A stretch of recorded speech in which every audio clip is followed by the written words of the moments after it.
Waiter repeat. बच्चों ने हद से ज्यादा दे दिया। बच्चे नहीं है ये बड़े घर के बच्चे हैं। हमारा बार और घर बार इन्हीं की वजह से चलता है।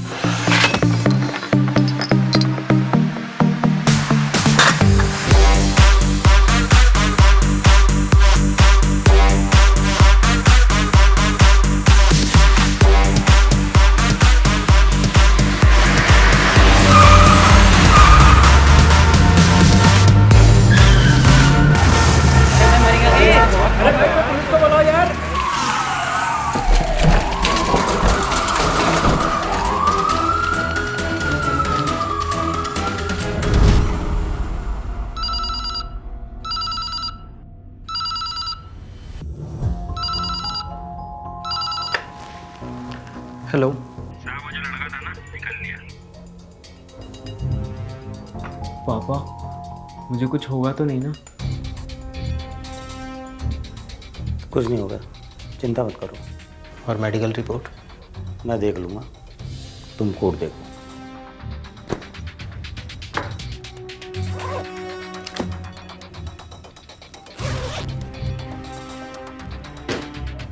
अपने सिमटों के घर जाइए, मैं देख लूँगा।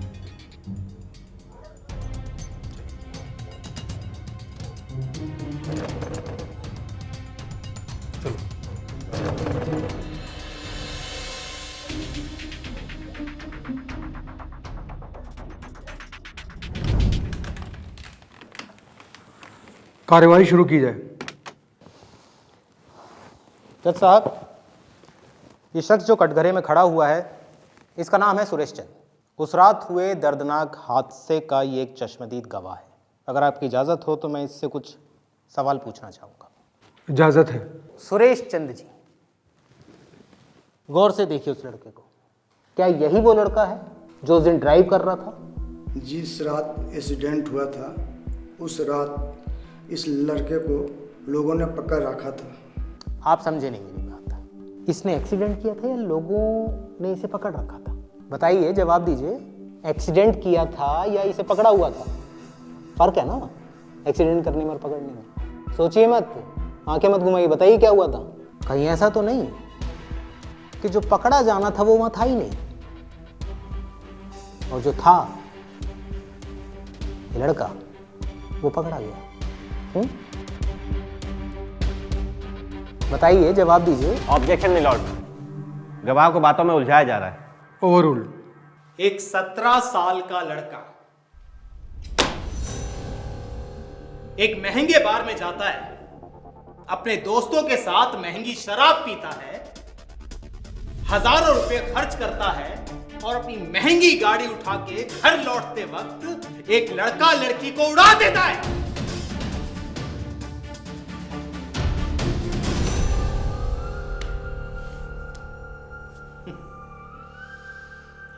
अगर ये किसी फिल्म का सीन होता जैसा तो ये फिल्म सुपर हिट होती, सुपर डुपर हिट। लेकिन ये कोई फिल्म नहीं है सर, ये एक 17 साल के बच्चे की जिंदगी का सवाल है।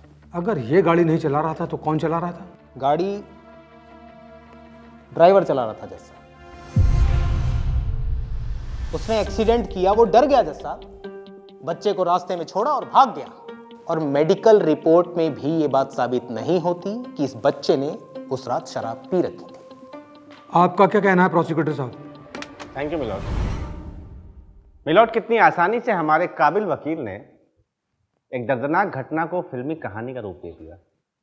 मुझे तो लगता है कि इन्हें वकील नहीं, फिल्म डायरेक्टर होना चाहिए।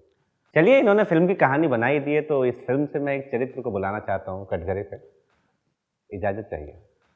इजाजत है। मेरे गवाह हैं रॉजर डिसूजा।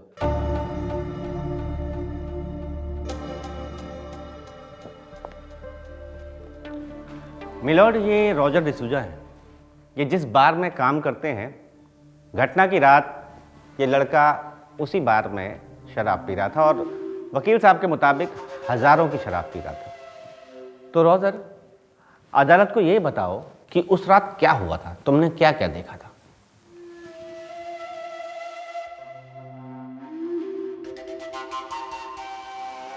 क्या हुआ था सर? कुछ भी तो नहीं हुआ था। और इस लड़के को तो मैं पहली बार देख रहा हूँ।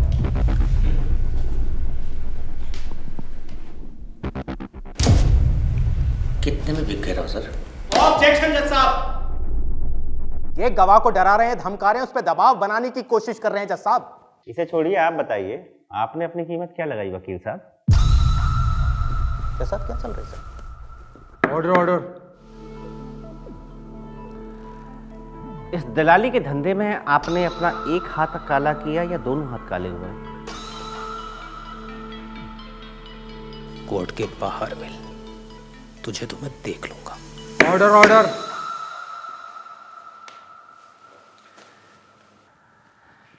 जैसा आप थोड़ी नाराजगी में ही सही, लेकिन हमारे काबिल वकील साहब ने एक बड़ी अच्छी बात कही है, मैं देख लूंगा।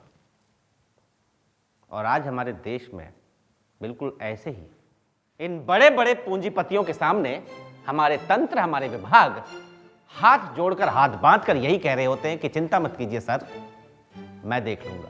ऑब्जेक्शन मिलॉर्ड, ये कहना क्या चाहते हैं?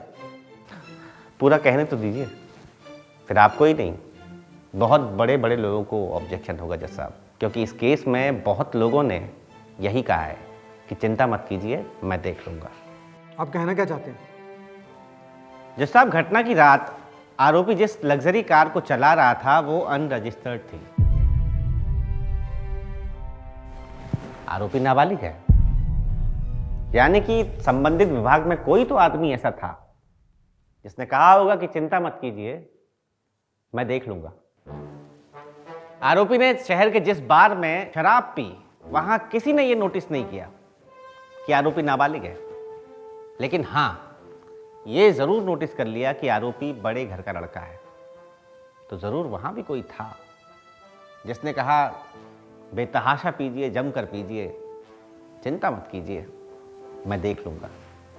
और कमाल की बात है जज साहब, मेडिकल रिपोर्ट में कोई संकेत नहीं मिले कि आरोपी ने शराब पी थी, यानी कि जिसने झूठी रिपोर्ट बनाई उसने भी कहा होगा कि चिंता मत कीजिए, मैं देख लूंगा। आरोपी को सड़क सुरक्षा पर निबंध लिखवाकर बेल मिल गई बड़ी आसानी से, यानी कि वहां भी कोई था जिसने कहा होगा कि चिंता मत कीजिए, मैं देख लूंगा। घटना स्थल पर चश्मदीद गवाह ने सब कुछ देखा, लेकिन उनके देखे हुए को हमारे काबिल वकील देखा हुआ मान नहीं रहे हैं, यानी कि इन्होंने भी अपने क्लाइंट से वादा किया होगा कि चिंता मत कीजिए, मैं देख लूंगा। जज साहब, इस बच्चे को बचाने के लिए सब ने सब कुछ देख लिया, पर उन फैमिली को नहीं देखा जिनके 2 जवान और होनहार बच्चों की जान इस हादसे में गई। इस केस में दोषी ये बच्चा नहीं है जज साहब, बल्कि वो सारे लोग हैं जो चंद पैसों के लालच में अपने काम की मर्यादा और कर्तव्य भूल गए। और कोई बड़ी बात नहीं है जज साहब, कल पता लगे कि ड्राइवर को चंद रुपयों का लालच देकर आरोप अपने ऊपर लेने के लिए कहा गया हो। मेरी अदालत से गुजारिश है जज साहब, इस केस को 300 शब्दों के निबंध से आगे देखना चाहिए, इस बच्चे के नाबालिग होने से आगे देखना चाहिए, और साथ साथ चिंता मत कीजिए, मैं देख लूंगा जैसे अधिकारियों को नजर में रख कर देखना चाहिए, क्योंकि आज पूरा समाज, पूरा देश बहुत आस लगाकर इस अदालत की तरफ देख रहा है। जज साहब, ये साधारण एक्सीडेंट का केस नहीं है, ये accidental death of law and order है।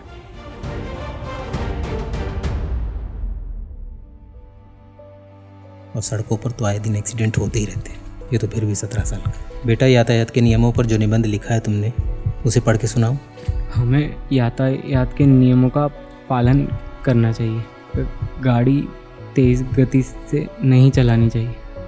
गाड़ी चलाते समय सड़क पर चल रहे यात्रियों का भी ध्यान रखना चाहिए। सिग्नल कभी नहीं तोड़ना चाहिए। और शराब पीकर गाड़ी भी नहीं चलानी चाहिए।